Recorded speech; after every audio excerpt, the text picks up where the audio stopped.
Jadi teman-teman seperti yang kita tahu ya bahwasannya timnya Agus, tim kuasa hukum Agus ini beberapa waktu lalu sempat menggaung-gaungkan bahwa mereka akan membawa Agus untuk berobat ke Singapura. Tetapi kemudian yang terjadi malahan Agus dibawa ke JEC, kemudian berobat di sana dan akhirnya eh, adalah hari Rabu besok ada jadwal operasi bagi Agus. Kemudian pertanyaannya adalah, apakah kira-kira hal tersebut adalah suatu alasan yang membuat akhirnya pihak kuasa hukum, di sini adalah Farhad Abbas, setuju untuk melakukan mediasi. Nah, ditemui kemarin saat wawancara, bukan wawancara ya, kemarin itu Agus menghadiri The Prime News, salah satu program dari iNews.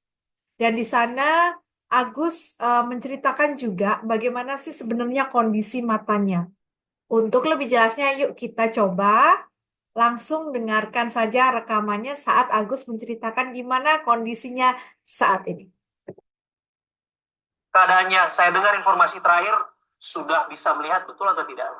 Kalau melihat ini banget itu enggak sih. Kayak cuman kampung gitu, itu pun harus deket banget gitu, nggak bisa jauh, cuman ya begini doang jaraknya. Apa itu? Remang-remang? Emang lebih kayak gimana ya, pokoknya itu kayak blur gitu sih, blurnya itu kan. Dia bilang segini doang itu deket banget segini. Yang diperagakan pada saat wawancara ini. Gitu. Oke. Ya, ya kadang-kadang bisa ngeliat. Ya, maaf. Oke. Nah, ini biasanya kan yang diperban ada dua mata ya? Ya kalau Mas ini Agus ya? udah nutup nggak bisa ngeliat sama sekali lagi. Oke. Kalau ini masih bisa ngeliat. Ini masih bisa melihat sama sekali. Cahaya itu juga sih. Oke, kalau dengan seperti ini, lighting seperti ini, cahaya mengganggu nggak? Enggak sih, kalau nggak terlalu terang banget sih. Oke. Karena kan ditutup, kalau kebuka sih mungkin bisa jadi nggak sih. Oke. Kalau mau digunakan kacamatanya silakan loh, Mas Agus. Kalau ingin digunakan kembali kacamatanya. Jadi saat menjawab itu memang Agus membuka kacamatanya dan kemudian setelah menjelaskan bagaimana kondisi secara global, kemudian ya silakan memasang kembali karena kan ini disiarkan ya. Jadi ya sebaiknya di blur kalau pas Agus buka. Oke, silakan Mas Agus. Terima kasih Pak. Ya. Mas Agus, kita berharap tentu saja yang terbaik. Kami dengar juga upaya perawatan tetap dijalankan. Rencananya sudah ada jadwal akan operasi. Hari ini disebutkan check up untuk jelang operasi. Betul tidak? Betul itu. Udah tadi ke JC Center. Jadi rencananya itu di hari Rabu. Di hari Rabu kalau nggak salah. Rabu tanggal? Rabu depan. Iya. Oh, Rabu depan. Iya. Rabu depan. Ini di garis bawah ya teman-teman. Rabu depan nih kayaknya nih. Rabu depan tanggal 20 berarti ya? Iya. Rabu depan tanggal 20 November rencananya akan operasi. November. Oke, operasi apa itu yang dijadwalkan? Itu operasi kelopak mata, cuman itu nanti resikonya dari dokter tersendiri udah dijelasin. Kalaupun nanti operasi, itu kan nanti semua jaring-jaringannya diangkat. Jadi kemungkinan besar itu cahaya yang saya lihat itu udah nggak kelihatan sama sekali lagi. Penglihatan yang saya samar juga nggak bakalan bisa ada lagi penglihatan gitu sih kata dokternya.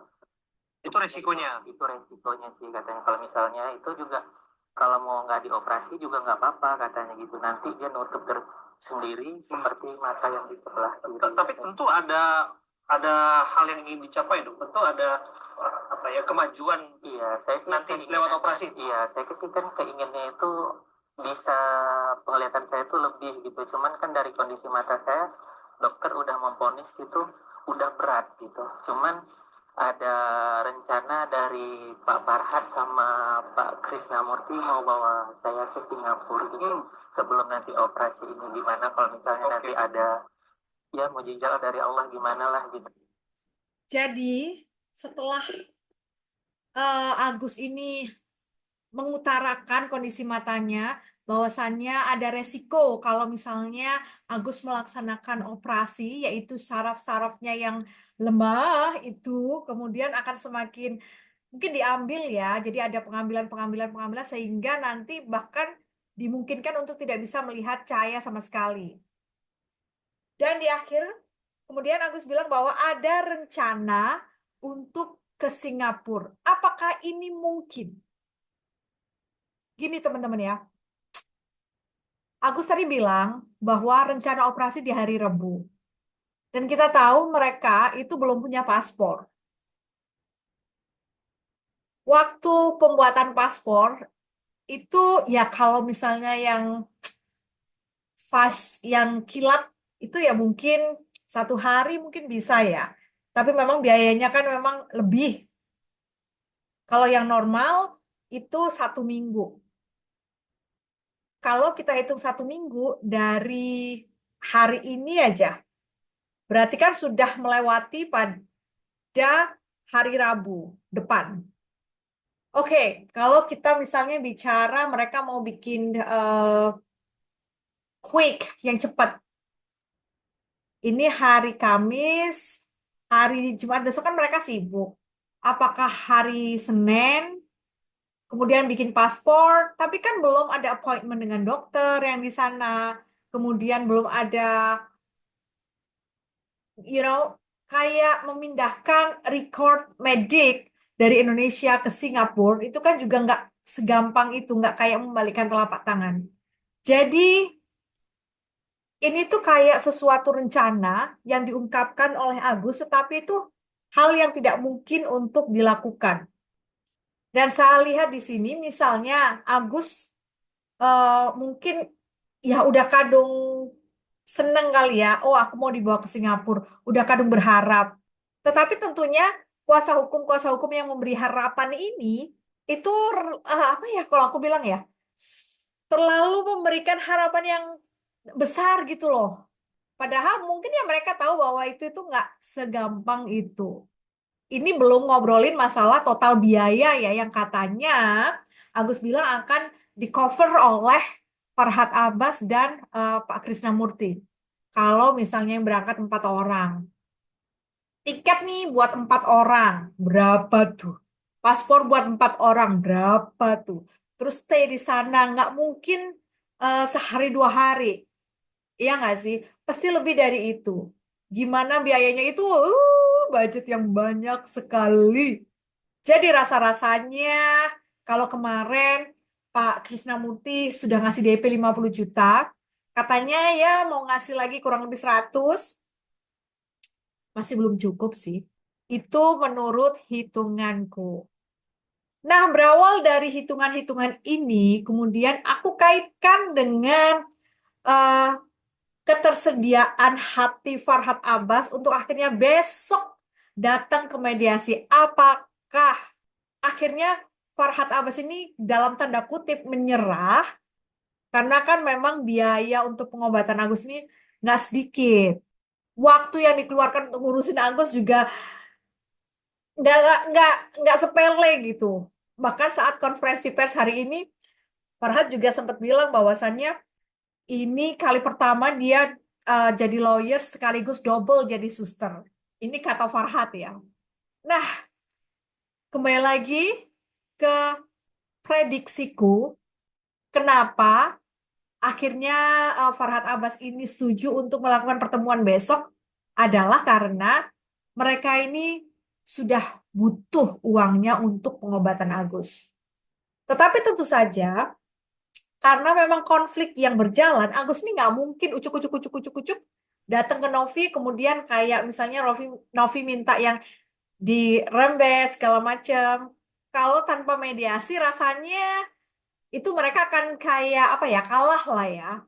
Kalau tanpa proses duduk bareng. Jadi ya ini mumpung nih dari Novi ngajakin akhirnya duduk bareng, ya sudahlah disambut saja.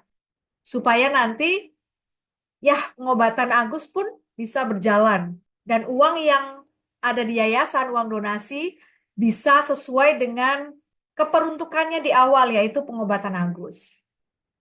Dan bicara soal keperuntukan uang donasi, teman-teman ingat nggak waktu di awal itu Agus ini bilang bahwasannya karena matanya ini sudah, ya bisa dibilang nggak bisa melihat lagi, sudah sedikit sekali harapan kedua-duanya, sehingga akhirnya mereka ini yang terpenting adalah untuk hidup Agus ke depannya.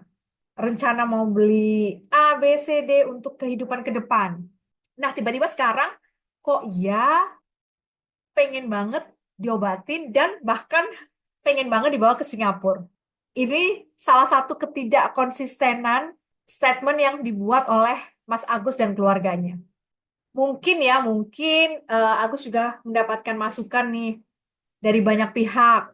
Mungkin ini ya, karena polemiknya memang kan cukup besar. Akhirnya Agus oke deh untuk pengobatan. Pengen lagi sembuh matanya dan lain-lain. Tapi ya sekali lagi ini kemungkinan.